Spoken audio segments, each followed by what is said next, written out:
Alright guys, so I am still trying to figure out what to do with this. There it is. There's a tiny kind of pin-sized hole, and I think what I'm gonna do is I'm gonna put like one of these tiny miniature tiny computer screws or cell phone screws, and I'm gonna screw it in. I'm gonna put some of this rubber. I'm gonna put some of this rubber stuff on it. I know it's a crazy idea, but thinking about it, this hose is big enough to accommodate the Freon with just a little bit of intrusion of that screw.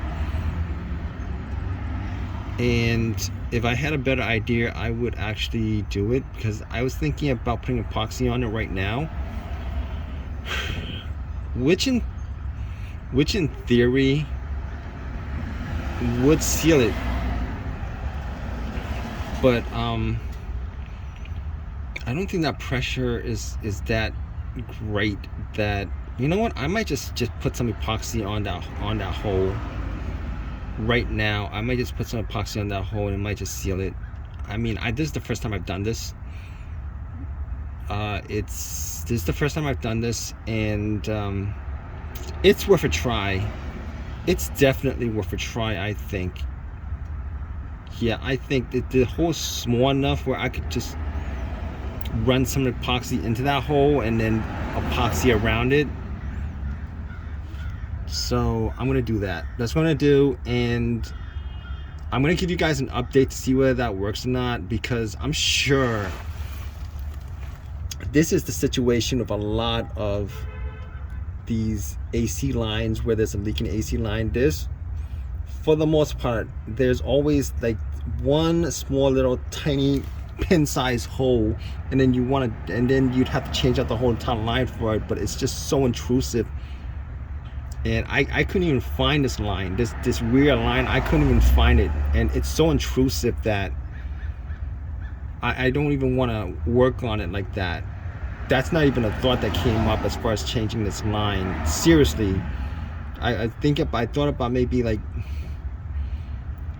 putting putting a union like from here, cut it from here, and put a that's still kind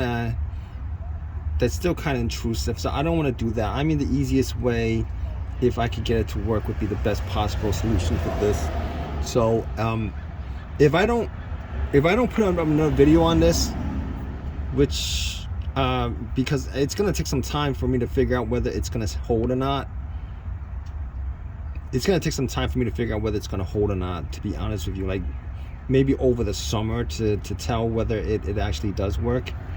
But I have a really good feeling that I don't think the line is so pressurized that it's gonna destroy the epoxy. I highly doubt that it works that way as far as the pressurization in this line is concerned.